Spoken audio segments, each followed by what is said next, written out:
Hey guys, today I'm working with an Electrolux front load electric dryer with pedestal. You can see that down here has a pop out magnetized pedestal.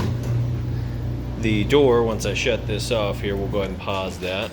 The door, also magnetized, opens with a touch and closes. I'll show you real quick that it is in fact heating here in just a second. First I'll show you it's got all of these different settings here. So we'll go ahead and turn this on. Tons of options. Each one of these options is going to automatically adjust temperature, dryness, all of that. You can also just go to manual and adjust it yourself, which is your time dry, and then you have full control to adjust all of this however you want. So something pretty cool, pretty neat. We'll set it on high, time dry, and hit go. Then I'm going to show you that it is in fact heating like it's supposed to. So I've got my temperature gun.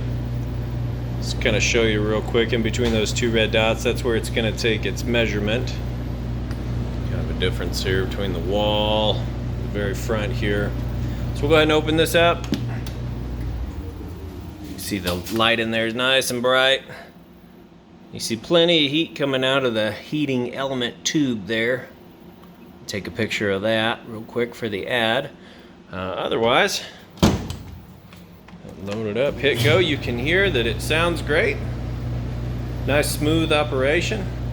It's got a few little cosmetic blemishes here, but I don't carry this type of paint. I don't normally even work with the front loaders, but you can get this paint if you wanted to touch that up. I believe Amazon, or you can order it at homedepot.com.